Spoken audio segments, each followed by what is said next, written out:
sebuah foto liburan, atau sebuah kunjungan ke kuil. Hal-hal kayak gini seharusnya nggak sampai menghancurkan karir kan? Tapi nyatanya itulah yang terjadi.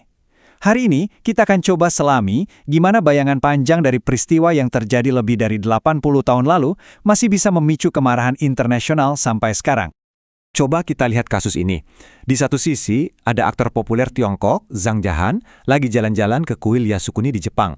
Sisi lainnya, boom, karirnya lenyap. Bukan dalam sebulan atau seminggu, tapi dalam semalam. Gara-gara apa? Kemarahan publik yang luar biasa. Nah, pertanyaannya, gimana bisa sih cuma kunjungan ke kuil bisa jadi insiden internasional? Jawabannya itu bukan soal politik hari ini, tapi soal luka dari masa lalu. Dan untuk paham ini, kita harus bongkar satu konsep penting yang namanya ingatan historis. Oke, mari kita mulai dari awal banget. Oke, kita mundur jauh ke belakang, ke musim dingin tahun 1937. Waktu itu lagi panas-panasnya Perang Tiongkok-Jepang kedua. Setelah pertempuran sengit di Shanghai, tentara Kekaisaran Jepang sekarang ngincer hadiah utamanya, Nanjing, yang waktu itu jadi ibu kota Tiongkok. Pergerakannya itu cepat dan brutal banget. Shanghai jatuh bulan November. Awal Desember, mereka udah di depan gerbang Nanjing. Tapi yang terjadi setelah kota itu jatuh tanggal 13 Desember, nah, itu yang bakal tercatat selamanya dalam sejarah. Bunuh semua tawanan. Cuma 3 kata. Tapi perintah dingin yang dikeluarkan pas pasukan Jepang masuk kota ini bukan sekedar strategi militer loh. Ini semacam lampu hijau untuk melakukan kebrutalan. Dan ini jadi awal dari kengerian yang bahkan sulit dibayangkan. 6 minggu setelahnya, apa yang terjadi itu? Wah, susah dijelasin dengan kata-kata. Pengadilan Militer Internasional setelah perang mencatat skala pembantaiannya lebih dari 200.000 jiwa, warga sipil dan tawanan perang tewas. Coba bayangin angka sebesar itu. Dan horornya nggak berhenti di situ. Peristiwa ini juga sampai dikenal sebagai pemerkosaan Nanking. Dan ada alasan yang sangat mengerikan di baliknya. Diperkirakan antara 20.000 sampai 80.000 perempuan dan anak-anak jadi korban kekerasan seksual yang sistematis. Ini bukan sekedar kekacauan perang yang, ya, terjadi begitu saja. Bukan. Ini adalah sebuah pola kekejaman yang disengaja. Catatan dari saksi-saksi mata internasional, kayak pengusaha Jerman John Rabe, itu ngasih gambaran yang mengerikan banget.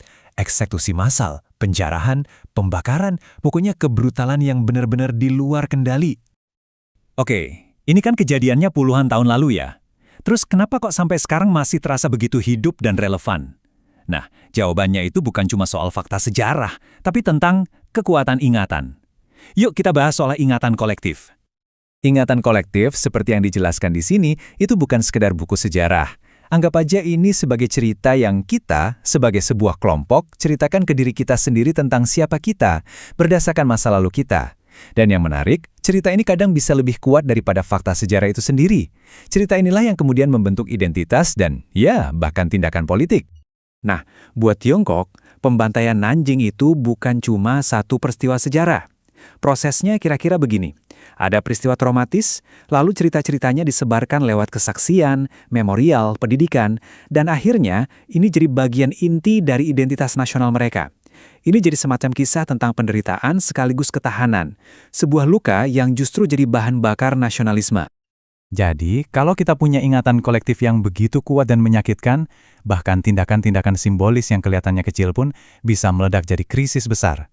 Inilah yang kita sebut titik-titik nyala modern, di mana sejarah seakan meletus lagi di masa kini. Dan kalau kita bicara titik nyala, mungkin nggak ada yang lebih besar dari kuil Yasukuni di Tokyo. Dari luar, ini kelihatannya tempat untuk menghormati arwah pahlawan perang Jepang. Tapi, masalahnya, di antara yang dihormati itu ada penjahat perang kelas A yang sudah dihukum. Ya, mereka-mereka inilah arsitek di balik kekejaman seperti yang terjadi di Nanjing. Dan disinilah kita lihat dua dunia yang benar-benar bertabrakan. Buat Tiongkok, seperti yang kita lihat di kiri, setiap kunjungan pejabat ke kuil itu adalah penghinaan, sama saja dengan menyangkal sejarah. Tapi, bagi banyak pihak di Jepang, ini dianggap urusan dalam negeri, cara untuk menghormati leluhur. Dua sudut pandang yang, ya, sama sekali nggak bisa ketemu. Ini yang bikin buntu terus diplomasinya. Dan jangan salah ya, ini efeknya bukan cuma soal politisi yang saling berdebat. Dampaknya itu merembet kemana-mana. Memicu boikot produk, bisa mengakhiri karir selebriti, dan yang paling dalam, menumbuhkan rasa saling curiga di antara masyarakat biasa. Ini yang membawa kita ke pertanyaan utamanya, kenapa? Setelah lebih dari 80 tahun, masa lalu ini kok rasanya masih belum selesai juga? Jawabannya adalah karena ini bukan lagi sekedar perang di medan tempur, tapi ini adalah perang ingatan. Ini inti masalahnya. Di satu sisi, ada sebuah trauma sejarah yang mendalam dan belum sembuh. Tapi, di sisi lain, ada upaya dari sebagian kalangan untuk menyangkal, merevisi, atau bahkan mengecilkan apa yang sebenarnya terjadi. Selama dua narasi ini nggak bisa dipertemukan, konflik ini akan terus ada. Kisah Nanjing dan kuil Yasukuni ini ngasih kita satu pelajaran penting. Sejarah itu bukanlah sesuatu yang mati dan terkubur di masa lalu. Ternyata, sejarah itu hidup di dalam diri kita di masa sekarang. Ini akhirnya ninggalin kita dengan satu pertanyaan yang sulit. Kalau masa lalu masih begitu hidup dan menyakitkan, gimana caranya kita bisa membangun masa depan bersama? Tentu, nggak ada jawaban yang mudah untuk itu.